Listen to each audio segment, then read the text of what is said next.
Okay, my beloved hooderats. Let's just get this stuff out of the way, shall we? Because God knows everyone's freaking talking about it. From the lowly noob to everyone's grandma. Look! Numbers are not only down, but 90% of the player base just vanished. Like it's some weird rapture or something. Poof, just gone. Oh, and then there are theories and hot takes, ladies and gentlemen. Educated guesses, and several, well, if they fix this and that, to, where's my content? Armchair analysts coming out of the woodwork with spreadsheets and death by PowerPoint presentations. We even have street preachers reciting sermons from on high, suggesting this mass exodus is all because of bugs, hit reg, and a severe lack of content. Hellfire. And please pass the ammo. Oh, and let's not forget that some of the same poser preachers are also calling out that the 90-ish thousand players still active in the game are shills, losers, and saying you suck because you're still in the game, playing, and having a relatively good time. Say amen, brothers. And yet, not a single expert among them. One guy suggested this was Battlefield's worst launch in history. He suggested that a 93% player drop was more than bad optics, advising the narrative, whatever the hell that means, around Battlefield 6 has completely collapsed. He went on saying, hype around a game doesn't equal loyalty. Well, sir, that's subjective. Or that a massive launch means absolutely nothing if players don't stick around. Again, subjective. And that falling from 750,000 to the current active player numbers indicates a gameplay loop failed to keep players from logging back in. Oh, and then there's this idea he suggested that the franchise trust is utterly broken. He went on saying that after years of rough launches, players just aren't waiting anymore, and when problems stack up, they quickly leave. Again, Battlefield 6 launch is the smoothest in the franchise's history, and obviously this dude wasn't there for Battlefield 4's launch. He went on to say that bugs, balance issues, missing features, and slow updates just destroy any momentum the title has or had, even taking a jab at the trailer. And apparently, he has all his faith, brothers and sisters, in the internet, saying things like, streamers, Reddit, and Twitter start going full negativity, the casual players disappear overnight. Overnight? My dude, really? He ended his weird rant saying that the harsh reality is games fail when players stop playing, no matter the launch, and that a 93% drop isn't just a dip, it's a warning klaxon. It's Monday Massacre time, folks. Grab your tactical sporks.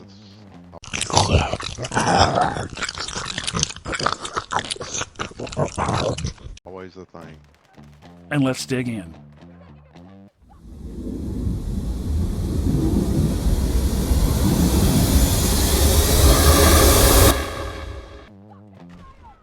Well, I'm back from my off-road adventure over the weekend. Broke a fender flare and bottomed my trailer hitch onto a stepped, quote-unquote, waterfall. Straight up. There you go. Stick shift? Yeah.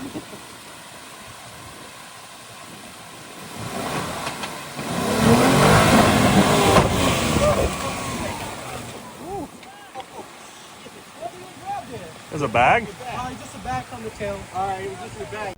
And a spare tire saddlebag snapped off. Fun times. Actually had a blast. Okay, let's get these things rolling here. Welcome to the suck, ladies and gentlemen.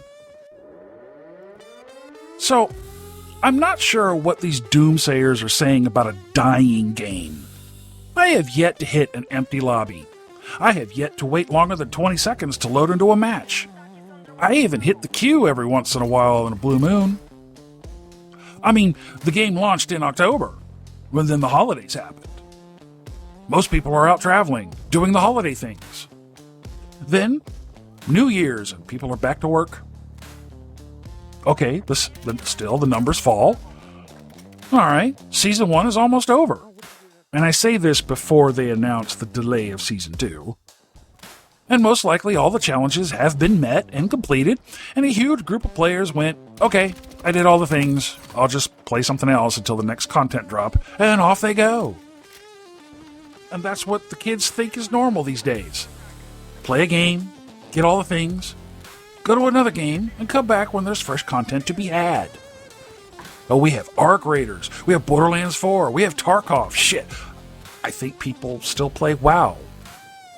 Hell, man, games like Elden Ring or Helldivers 2 saw drop-offs of 70 to 80% in their first 90 days too. Or did you forget that shit? And a bulk of these players will return when new content comes up. It's pretty par for the course. So I don't get all the sky is falling nonsense. Then we have the other group. It blows my mind how there's this pocket of people who don't seem to understand the fundamental disconnect in modern gaming with the distance between a Reddit comment and a line of code being thousands of miles apart. It's literally like trying to explain to boomers back in the day basic PC knowledge. It annoys me to no end how we're sandwiched between two generations where the analogy here, kiddos, is having to explain how to use a printer to two different generations. Some people think game development is like a custom match setting menu where you just toggle counter melee on. When in reality, even a small change in a $51 billion live service ecosystem like Battlefield 6 is a massive logistical operation. These keyboard killers don't seem to understand that while everything in Battlefield 6, or any live service for that matter, is physically simulated, such as destruction, ballistics, audio, movement. Remember, kiddos, Frostbite was originally designed for destructible environments, not for 64 to 128 player networking or complex live service UI. Whatever. You can't just change a variable without checking if it breaks the building physics 3 maps over. And then there's the certification gauntlet. Even if DICE fixes everything your little heart desires on Monday, it has to pass through internal QA, EA's own compliance, and then the Sony Microsoft certification process. People see PC games getting hotfixes every hour on the hour and wonder why Battlefield takes weeks on console. It's because of Sony and Microsoft. TRC for Sony and TCR for Microsoft Xbox. The certification gauntlet for consoles alone is a minimum 2-week lag before a single byte hits the player's console. Sure, DICE can change the damage numbers on the server in an afternoon, but if you want new animations or map fixes, that has to go through the certification process. If DICE pushes a patch that crashes a PlayStation 5, Sony could pull the game from the store. That's a $1 billion mistake. Let me say that again, $1 billion mistake.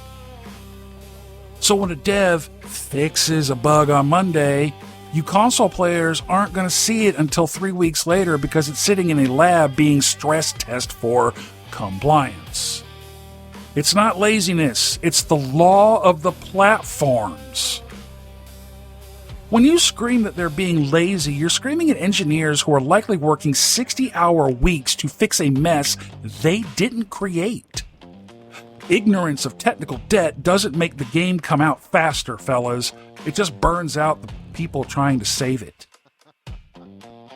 And remember, kiddos, Season 1 was pretty much in the bag before the game even launched. What, did you think they just magically produced it overnight shortly after the game launched back in October? Of course they didn't. Maps takes months to build, not days. We aren't there yet. Oh, and let's not forget the netcode reconciliation.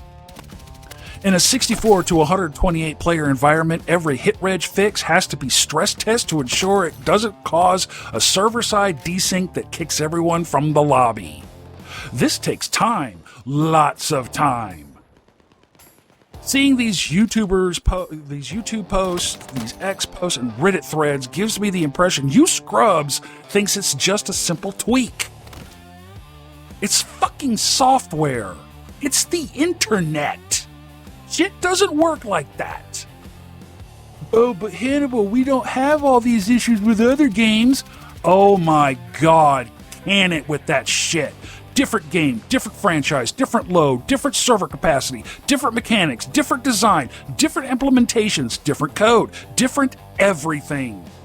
Tell you what, drop a title in the comments, and I can tell you why that specific title may or may not have the same issues as this game or another game. And don't be a shitbag with a drive-by comment. You doubt what I'm saying? Come with the intent to get your learn on. And this leans nicely into what I call the ignorance loop. There's a pocket of players that seem to often confuse resources, such as having $51 billion, with velocity. Basically, how fast you can physically work. What? Having 1,000 or more engineers doesn't necessarily make the code compile faster, fellas. Often it just adds more middle management meetings that slow the whole thing down. That's right, kiddos, corporate red tape. Everyone's mad at the patch? Okay, fine. But let's be real. You don't patch a $51 billion game on a whim. If you want polish, you have to wait for the forge to heat up. Ignorance of this process doesn't make the devs lazy. It just makes the expectations unrealistic.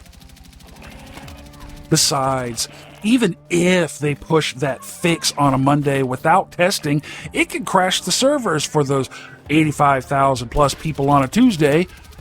You'd be even angrier. You can't have instant and polished at the same time. Any fix or patch is hundreds or thousands of lines of code that have to talk to the destruction system, the player physics, and the netcode.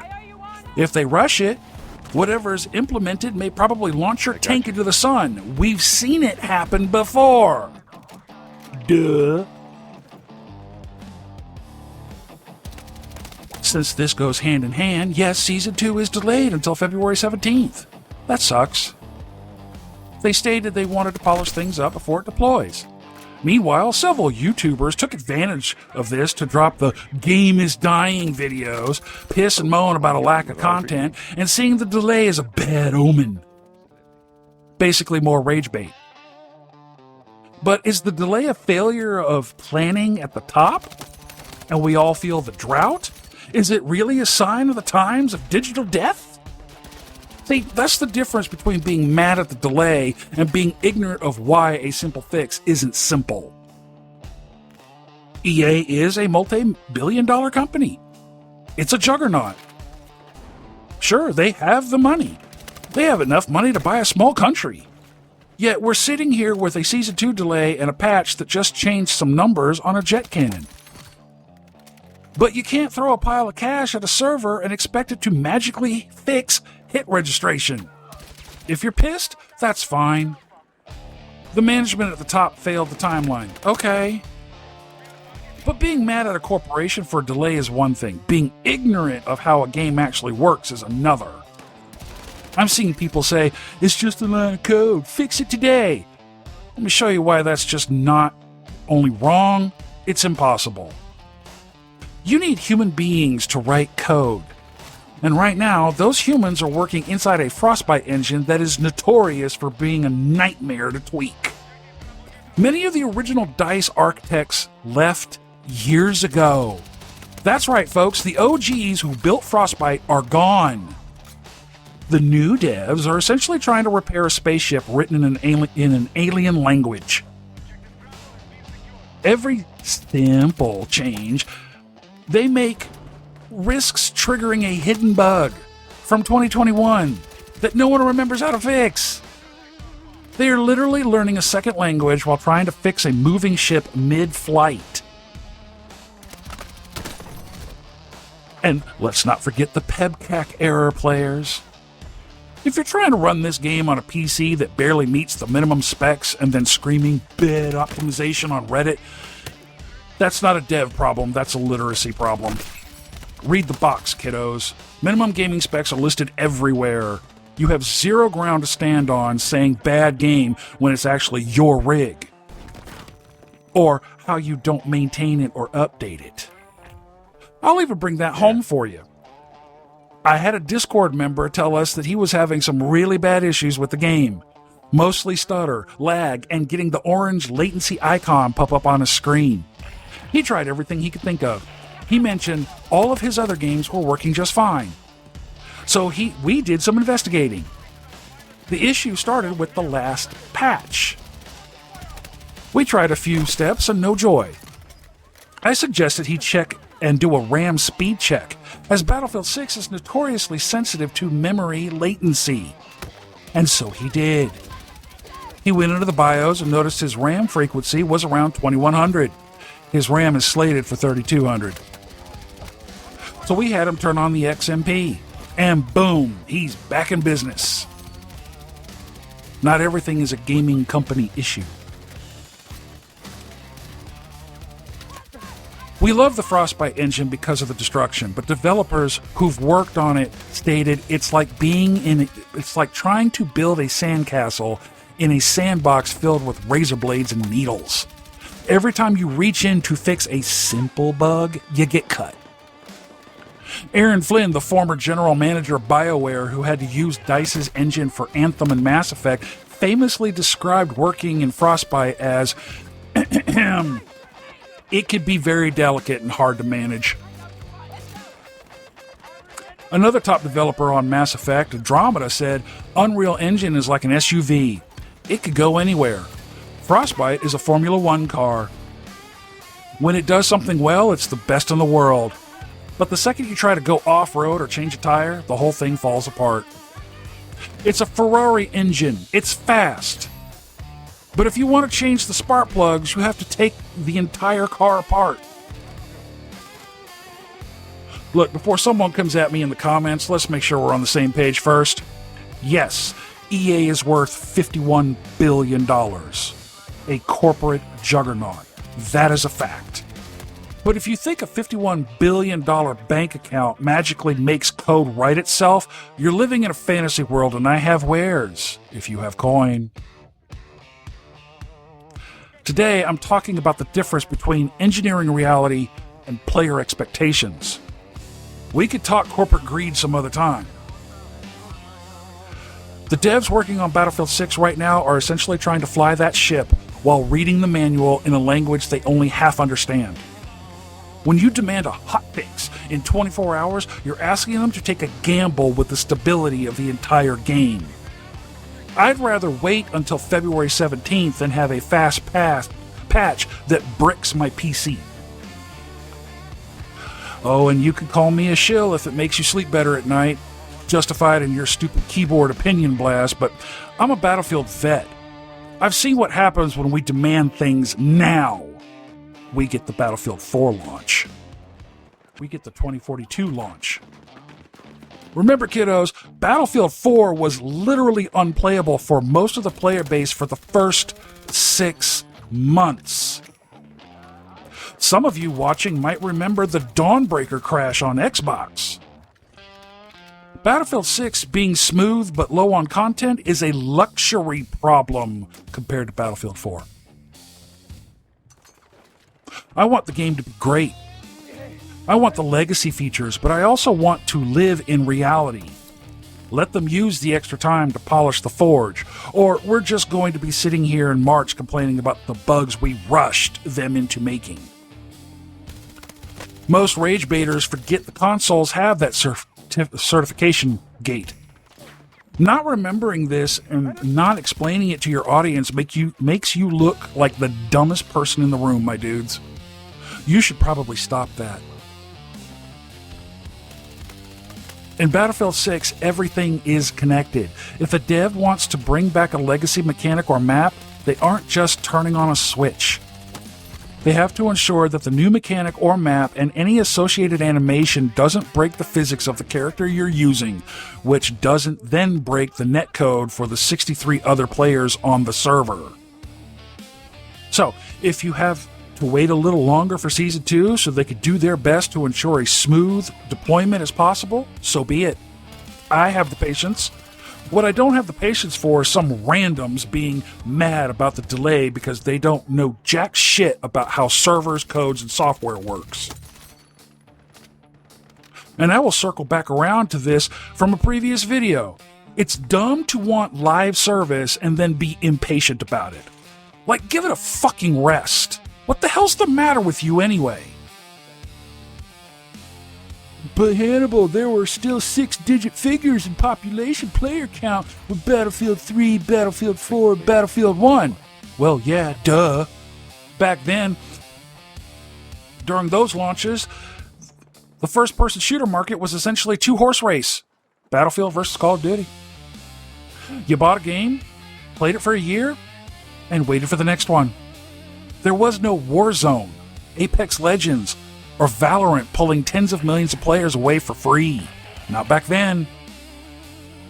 If Battlefield 4 had a buggy launch, which it did, players were more likely to stick around or go back to Battlefield 3 because there weren't 5 other high-quality free alternatives competing for their time every single day. In the 2011 to 2016 era, players expected a premium pass, which I touched on before. We were used to waiting 3 to 4 months for new content. Now, games like Fortnite and Call of Duty, and now Battlefield 6, have seasons that refresh every 6 to 8 weeks. Because there are so many options now, if a game doesn't have a massive content update within 30 days, the internet starts calling it a dead game. This mass impatience is a direct result of the TikTok speed of modern content cycles. In 2016, Battlefield 1 hit at the most perfect moment. It was modern enough to have great graphics and have a massive scale, but it arrived just before the Battle Royale craze. Think PUBG, which launched in 2017. And that changed players' expectations forever.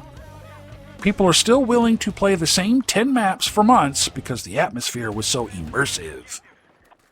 In today's market, a game with a launch as broken as Battlefield 4 would likely be abandoned by 80% of the player base within 3 weeks instead of 3 months because the cost of switching to a different game is now zero.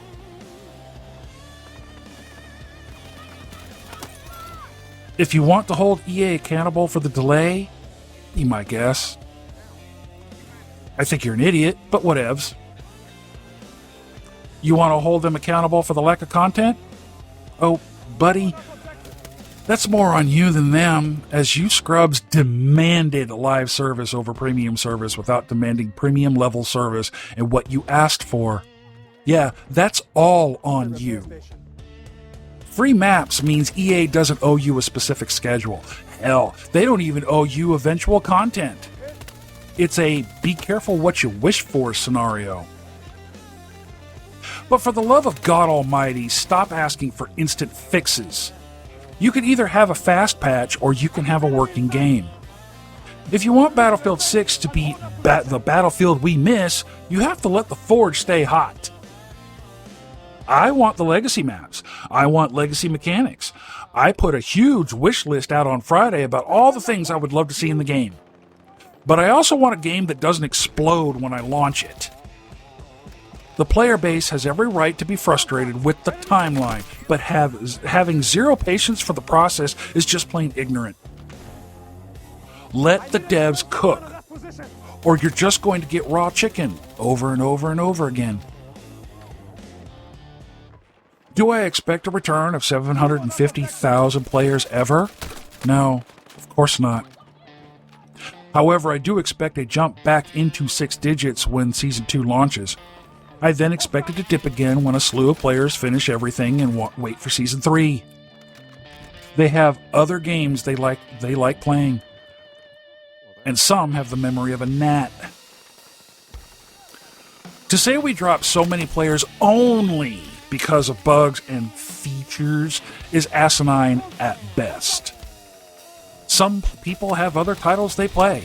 Some have tech issues on their end. And yes, some of this falls on EA's side of things.